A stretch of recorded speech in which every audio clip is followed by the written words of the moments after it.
How are you going to ensure that the safety of the public and the officers, if they continue to not follow required protocol to identify themselves as law enforcement? Basically being kidnapped or attacked by some unknown assailant. It sounds throwing like you into a van, most people will resist that. It sounds like you have a specific case, and I would we will have happy to talk to you about that at a later time, because I'm not aware of that happening. I talked to Director Patel or Deputy Director Bongino 7 days a week. I speak to my National Security Division. We meet every single day. I just want to make sure that we're still doing things necessary to protect us from cyber threats, counterterrorism, and the long list of other threats that we face every day.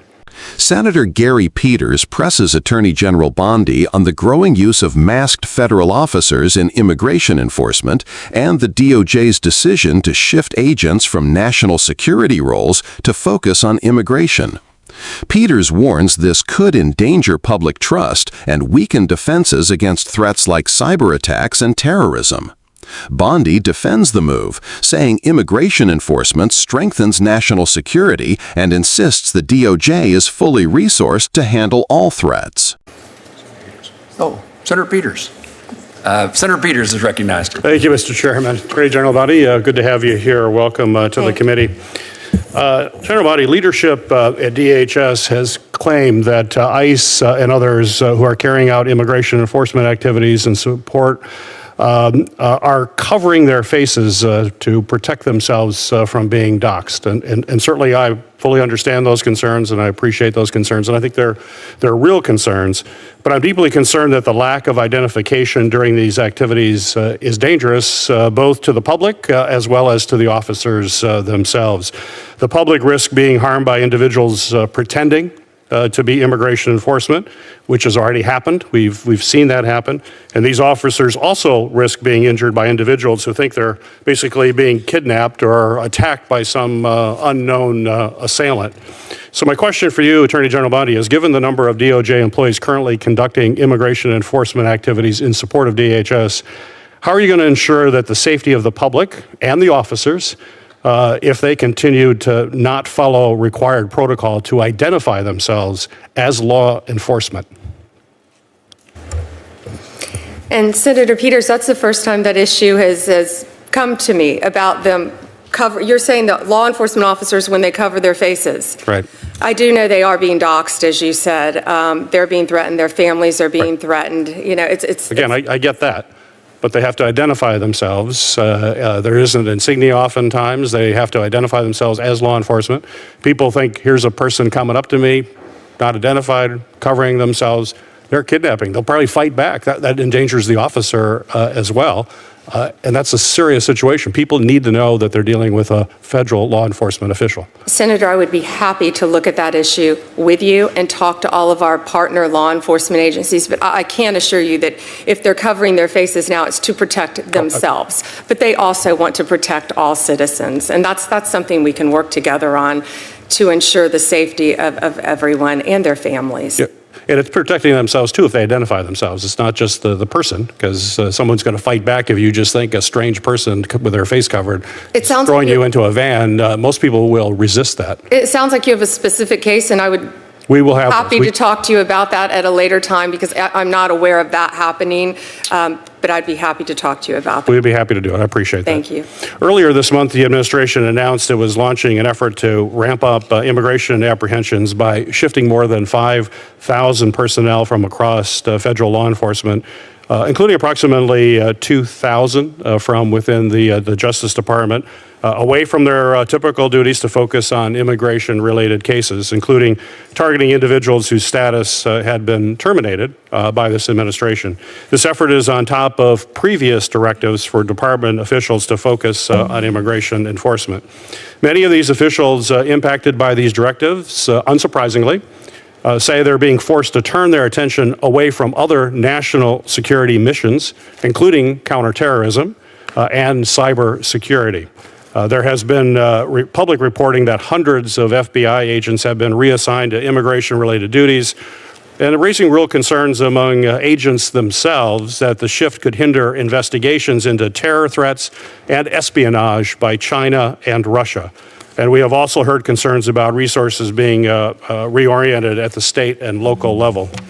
Attorney General Bondi, I know the Justice Department officials have said that this president can walk and chew gum at the same time, and that you continue to hold all criminals accountable regardless of immigration status.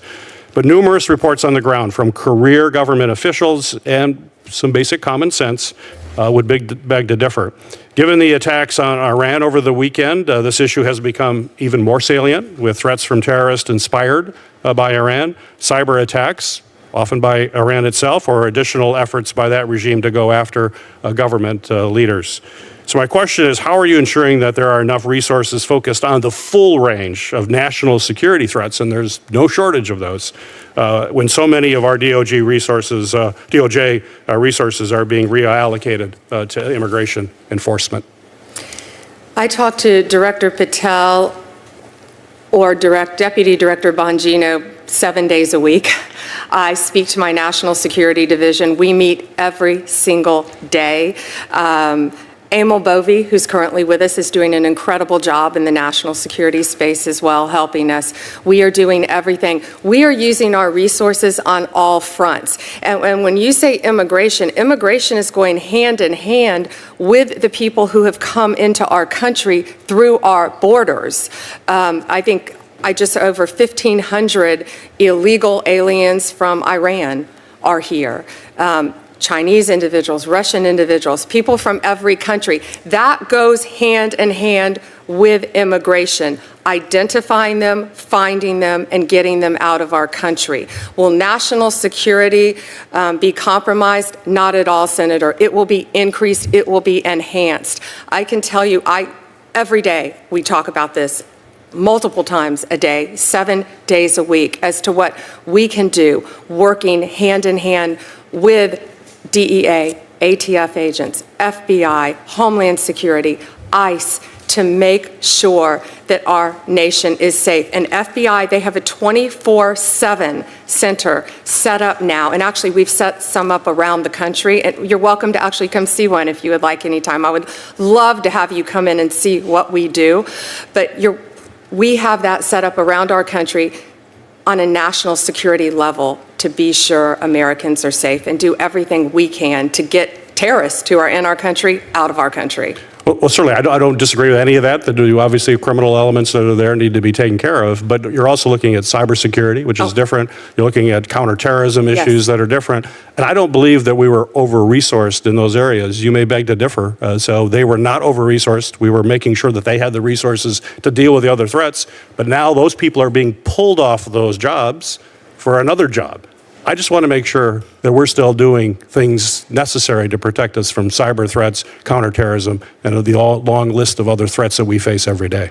Thank you for those questions, and I know your background, and that's why it's so important to all of us. And yes, we are. And cybersecurity, I could go on for 2 hours about cybersecurity and what's happening. Not only that, the online child predators online, but the foreign terrorist threats through cybersecurity that we can talk about in a different setting. I'd be happy to discuss all of that with you and our efforts, not only made within our country, but with our partners worldwide. Well, I'll look forward to having that opportunity. Thank you. Thank you, Mr. Chairman. Senator.